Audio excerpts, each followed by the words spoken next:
అందరికి జనాతి బిడ్డలారా మరి అంత నిమ్మలేమేనా ఇక మీ నచ్చే దాదా రానే వచ్చిండు గమ్మతి బాధ పట్టుకొని మరి ఆల్టైమెంట్ కూడా ఉండేగా పెద్దవాళ్ళు చూద్దాం కాంగ్రెస్ గూడికి 14 మంది ఎమ్మెల్యేలు జంపింగ్ ఏమై జనాలు అడవికి జీవరాశులు ఊరికి అంతేనా కాదా కుక్కకు సలహా ఎవరు చేయొచ్చు ఇది కదా ఏమనుకుంటున్నావు ఓటుకు 5,000 ఇస్తాము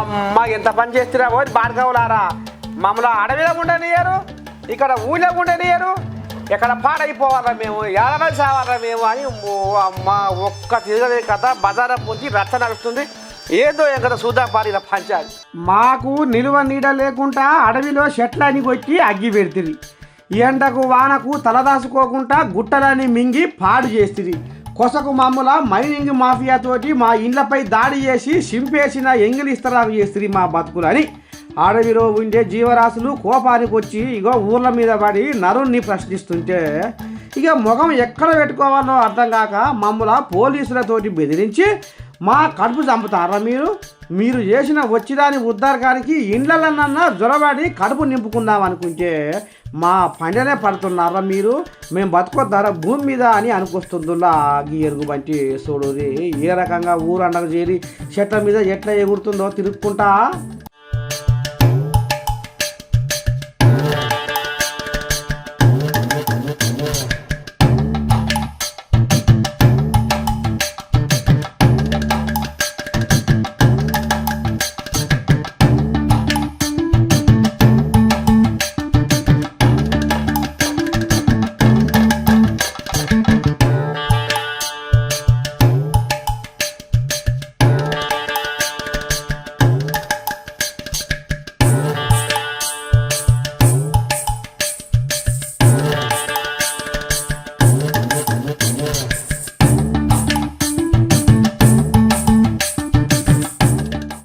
ఇక చూసినారులా గుమ్మాయి చక్కాయ గుంపు కూడి పోలీసు వాళ్ళకు ఫోన్లు చేస్తే ఓ నీ దండం పెడితే వారు వరాలు తీసుకొని వచ్చి ఈ రకంగా ఇది చేస్తే ఆ ఎలుగు బండి తప్పించుకొని మా ఉరికిందుల్లా ఇది కథ అంటే చూడది ఈ మనుషులు చేసిన తప్పుల వల్ల జీవరాశ్రమైన దొరుకున్న ఈ పాపాలు జర ఇప్పటికైనా ఓ సుధపూస అధికారులారా మీ ఒగర ప్రేమ ఆపి నిజమైన ప్రేమ చూపి సకల కోటి ప్రాణులకు నిలయమైన అడవులను గుట్టలను కాపాడి జర పుణ్యం కట్టుకోవాలని మా అమ్మ అనుసి కోరుకుంటుందో జర దొంగలకు సర్దిగట్ట కూలి ఏమంటున్నా ఓ దేవుడా ఎంత కాడుకొచ్చానేవురా కదా 5 అక్షరముల మహారాజు కొడుకును 3 అక్షరముల యువరాజును దేశానికి రాష్ట్రానికి ముగ్ధాలు చేద్దామనుకుంటే నీ పాడైపోయి కదా కథ అంతా ఉల్టా పంట అయినవరా దేవుడా అని నెత్తులు చేతులు పెట్టున్నాడు పెద్ద మనిషి ఏందో ఏ కథ చూద్దాం పారి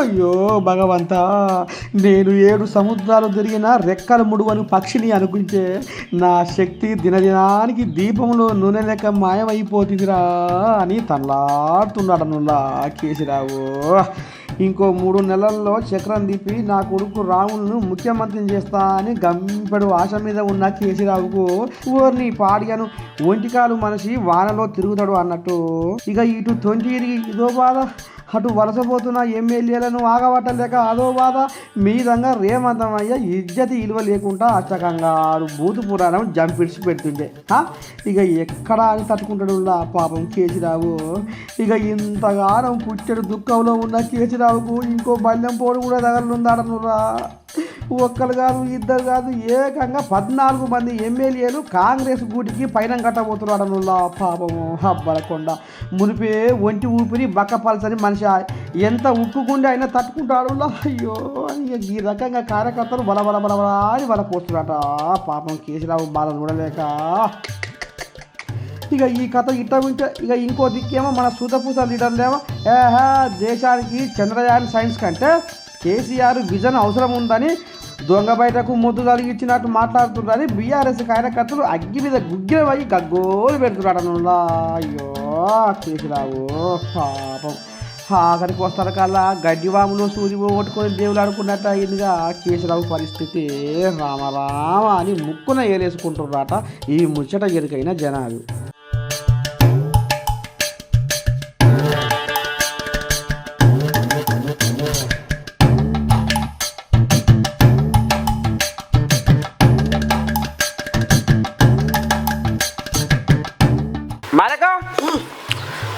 ఇప్పుడు తెలంగాణ రాష్ట్రంలో బూతుల పరీక్ష పెడితే ఫస్ట్ ప్రైజ్ ఎవరికి వస్తుంది? తెలియదాట. ఇక మరి చూడు తెలుసుకోండి. మాకలేక మీరు కూడా చూడు.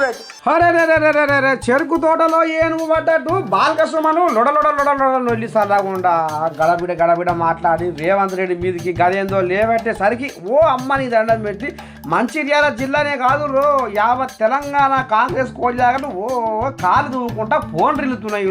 ఇగో చూడు రోడ్ల మీద కాంగ్రెస్ కార్యకర్తలు బాలకృష్ణమని దిష్టి బొమ్మ తలగ పెట్టుకుంటా ఎంత రచ్చ చేసి పాటు చేస్తుర్రో.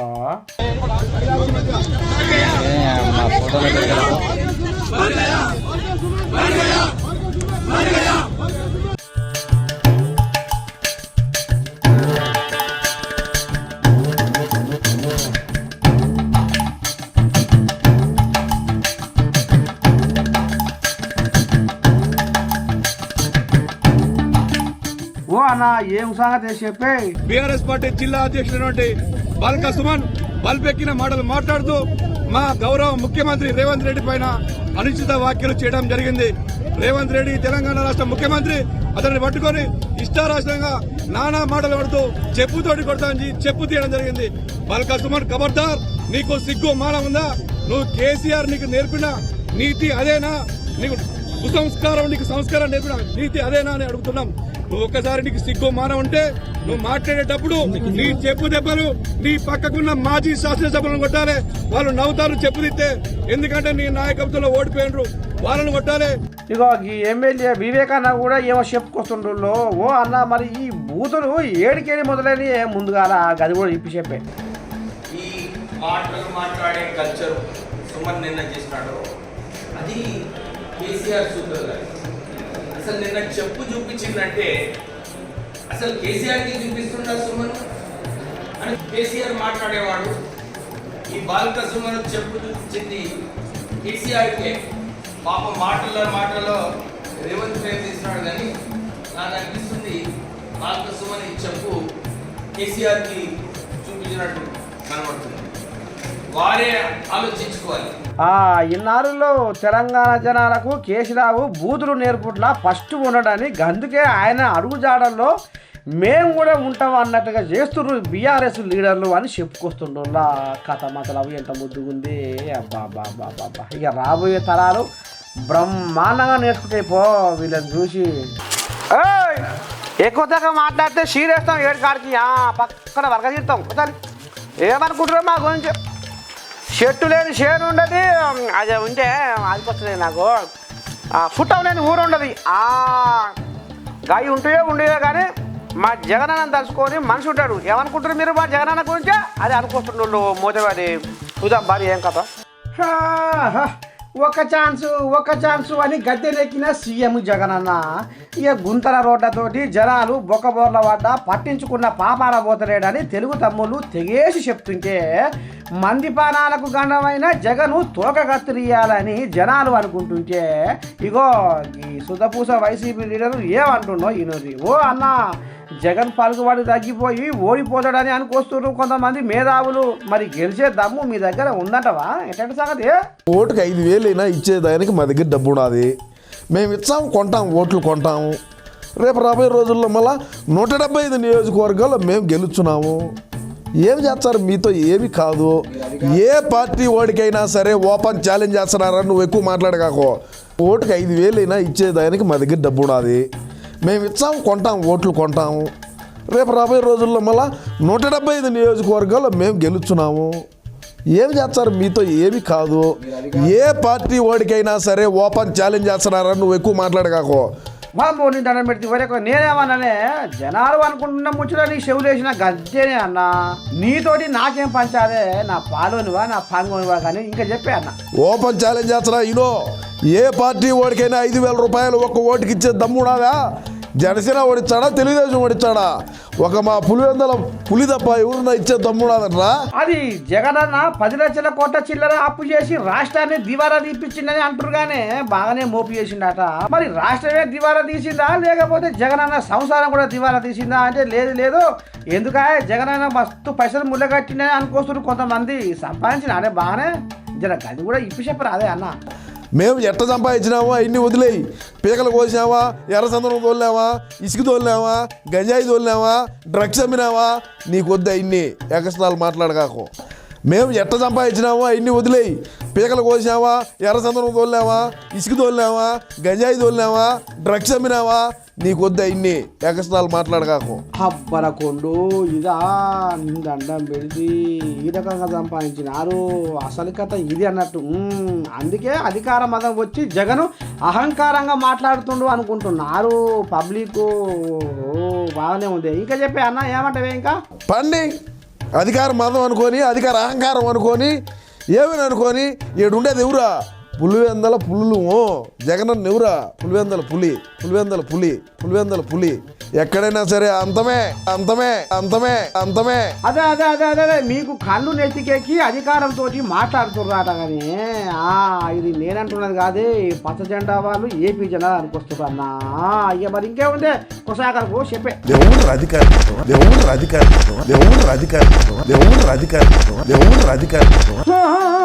ఆవుని ఉరుకులాట చెప్పిన బుద్ధి కఠిన సర్ది ఎంతకాలం నిలుస్తాయి అన్నట్టు మీ నడుమంతపు అహంకారం ఎన్నాళ్ళు అని అనుకొస్తున్నారు అన్న ఏపీ జనాలు తొందరకే ముసుళ్ళ పండుగంత ముందరనే ఉండే అద్దరికి దయాకరకు ఆమె పడకపోయే శరం ఉరికొస్తుందిగా లోపలికి వెళ్ళి ఎగేసుకుంటా వామో చిన్నసనాలు ఏదో కథ రచ్చ మామూలుగా లేదు చూడు ఇక తెలంగాణకు అప్పులు ఎట్ట పెరిగినాయో అద్దంకి దయాకరన్న గుండెలకి వెళ్ళి కూడా నిప్పులు గదే తరికన ఉరికొస్తున్నాయి ఇలా ఎగేసుకుంటా చెన్నంపల్లి పంచాయతీ చెరుసగం అన్నట్టు సీఎం రేవంత్కు పులక సోమను ఏమంట చెప్పు చూపించిండో దండం పెట్టి ఇక గానించలి ఓ దిక్కులు పిక్కటిల్లేరా ఒక్క కూతరా ఒక్క సంగత ఒక్క కథ అమ్మమ్మ నీ దండం పెట్టి మరి అన్న ఇగో మన అద్దంకి దయాకరన్న బాగానే గరానికి వచ్చిండులా చూడుది ఏమంటుండో అన్న ఈ మధ్య కేసీఆర్ కుక్కలు ఎగిసెగిసి పడుతున్నాయి కేటీఆర్ నుంచి మొదలు పెడితే సుమన్ దానిక కొంచెం ఆ గుర్రా నాయన ఎందుకు ఎగిసెగిసి పడతారు మిమ్మల్ని ప్రజలు చెప్పులు తీసుకొని కొట్టినా ఇంకా మీకు బుద్ధి రాలే ఇంకా రాదు కూడా ఎందుకంటే ప్రజల్ని దోచుకునే దొంగలకు పరిపాలన ఏంటి దానికి సంబంధించిన అంశాల్లో ఏ విధంగా ముందుకు పోవాలనేది కనీస ధర్మం తెలియక మీరు ఇలా రాజకీయంగా చచ్చిపోయింది ఇక అది పట్టలేక ఒకడేమో 3 నెలలు ఉంటుంది అంటాడు ఒకడేమో 6 నెలలు ఉంటుంది అంటాడు ఒకడేమో ఎప్పుడు పోద్దో తెలియదు అంటాడు ఇలా మీ కామెంట్స్కి రెచ్చిపోకపోవడం వెనుక ముఖ్యమంత్రి ఒక వ్యూహం ఏందో ప్రజల ముందు మిమ్మల్ని ముద్దాయిగా పెట్టాలని చేస్తున్న ప్రయత్నం ఏందో మీకు అర్థం కావట్లేదు 2 నెలలకే తట్టుకోలేకపోయే పరిస్థితి మీకు వచ్చిందంటే మీరు ఎంత ఫ్రస్ట్రేషన్లో ఉన్నారో అర్థమవుతుంది రవి ఇంకా చెప్పాలంటే ఇక మిమ్మల్ని తరిమేదానిక కూడా మీకు బుద్ధి రానట్టుంది ఇలాంటి చిల్లరగాళ్ళు ఇలా ఈ రాష్ట్రానికి నాయకులైండ్రు ఇలాంటి చిల్లరగాళ్ళు ఇలా తెలంగాణను పాలించి నాశనం చేసిండ్రు ఒక్కొక్కరిని తెలంగాణ నుంచి తరిమి కొట్టే పరిస్థితులు వస్తాయి గుర్తుపెట్టుకోండి తస్మాత్ జాగ్రత్త ఇక ఈ రకంగా బాలక సుమన్నే కాదు కార్పాటోళ్లను వరుస పెట్టి కడిగి పారేసిండులా జడరాశిలో దాగని ముండమర్రా అన్నట్టు బాలక సుమను పురుగు పూసి తిని పుట్టలో ఉండబుద్ధి కాక లేదో రాశంగా ముంగటేసుకొని పార్టీ పదార ఇంకింత దిగజార్చిండని నారాజు అవుతున్నాడనులా బీఆర్ఎస్ పార్టీ కార్యకర్తలు అభిమానులు కొసకు ఏడికొచ్చే పాడైపోను పార్లమెంటులోనా ఏమైనా చక్రం తిప్పుదామంటే మళ్ళీ పండుకునే కాడికి వచ్చిందిగా నీ కారు చల్లకుండా ఇప్పటికే షెడ్డుకు పోయిందని వాళ్ళు అంటుంటే లేదు సర్వీసింగ్ పోయిందని వీళ్ళు అన్నారు ఇప్పుడు సర్వీసింగ్ ఎక్కడ పోతుందో షెడ్ ఎక్కడ పోతుందో తీర పార్లమెంట్ ముందర గిచ్చి పంచాయతీ పెట్టుకుంటారు రాకవా ఇద్దరు కొట్లాడితే 3 సంద అన్నట్టు ఆ కథ గారికే వచ్చిందిగా ముద్దనే సకదారం చూడు బాగోతాం జగడం పెట్ట వస్తుంది జగమయ్య అంటే బిచ్చం పెట్టవే బొచ్చుముండా అన్నట్టు ఇక ఈ నడుమ బీఆర్ఎస్ వాళ్లకు కాంగ్రెస్ వాళ్లకు పాముకు ముంగీసకు పంచాదైనట్టు జోరుగా అవుతుంటే ఇక వీళ్ళను వాళ్ళు తిట్టా వాళ్ళను వీళ్ళు తిట్టా ఇదే కథ నడుస్తుంది కదా. ఇక ఈ నడవంగా జ్వరబడ్డ ఈటెల రాజన్న కమలం పువ్వు వాసనను ఊరూరుకు పంపించుకుంటా పార్లమెంటు ఎలక్షన్లలో నెగ్గుతందుకు భలే ఉపాయం మీద దుకాణం పెట్టి చిత్రాల సిల్క పరుకులు చెప్తుండు. జ్యోతిషం చెప్పినట్టు ఇగో ఇనూరు ఏమంటుండు, అవి 6 హామీలే చెల్లమనుతున్నాయి, కానీ కొన్ని వందల రకాల హామీలు ఉన్నాయి. సంఘానికి ఒక మహిళకి ఇచ్చిన హామీలు కూడా ఉన్నాయి. మాజీ ఆర్థిక మంత్రిగా ఈ రాష్ట్ర ఆర్థిక వ్యవస్థ గురించి సమగ్రమైన అవగాహన వ్యక్తిగా గతంలో కేసీఆర్ గారు కూడా ఇచ్చిన హామీల అమలు సందర్భంగా మంత్రిగా పనిచేసే వ్యక్తిగా నాకు అనుభవం ఉన్నది. ఇవాళ అంత పెద్ద గొప్ప ముఖ్యమంత్రి అని చెప్పుకునే కేసీఆర్ గారే రుణమాఫీ చేయలేకపోయిండు. కేసీఆర్ గారే ముఖ్యమంత్రి ఉండగా నిరుద్యోగ వృత్తి ఇవ్వలేకపోయిండు, డబుల్ బెడ్రూమ్ కట్టించలేకపోయిన చెట్టు మనం చూస్తూ ఉన్నాం. కాబట్టి సంపద పొగలేదన్న ముఖ్యమంత్రి, మనసు ఉంటే మార్గం ఉండదా అని చెప్పిన ముఖ్యమంత్రి, దళితుల కోసమే పుట్టినని చెప్పి దళిత బంధు ఆవిష్కరించిన ముఖ్యమంత్రి, బీసీల కోసం బీసీ బంధు తెచ్చిన ముఖ్యమంత్రి ఇవాళ ఎట్లా ఎలకల పడడం మనం చూసినాం. ఇవాళ ఈ నారుల్లో నేను చెప్పేది వాస్తవము. నాకు మస్తు రాజకీయ అనుభవం ఉంది. బీఆర్ఎస్ వాళ్ళు హామీలు నెరవేర్చలేదు, కాంగ్రెస్ వాళ్ళు కూడా గదే తోక పట్టుకొని పోతారు. గందుకే పార్లమెంటు ఎలక్షన్లలో కమలం పువ్వును బయట వేయాలని బదిలాడుకొస్తుండ్రు ఈటెల రాజు. జరిగే మట్టుకు జయబేరి, జరగకపోతే రణబేరి అన్నట్టు కాంగ్రెస్ వాళ్ళు కనిపెట్టుకొని తిరుగుతుంటే ఈటెల రాజయ్య కాకమ్మ కథలు చెప్పి ఎవరిని ఇది చేద్దాం అనుకుంటుండు. ఓహో నమ్ముతారా జనాలు బీజేపీల మాటలా అని ఇక అనుకొస్తా ఉన్నారట కాంగ్రెస్ కార్యకర్తలు. చూడాలి మరి రేపు ఇక మరి ఎవరికి పట్టం కడతారో పార్లమెంటులో మరి జనాల చేతుల్లోనే ఉంది. ఎట్లా మన గమ్మత్ ముద్దుకుని రేపు గిరిజాలకు వస్తూనే ఉంటా. అందుబాటు మీరు ఏం చేయాలి చూస్తూనే ఉంటుంది మన అమ్మ నువ్వు ఉండ బిడ్డ కదా శనార్థి.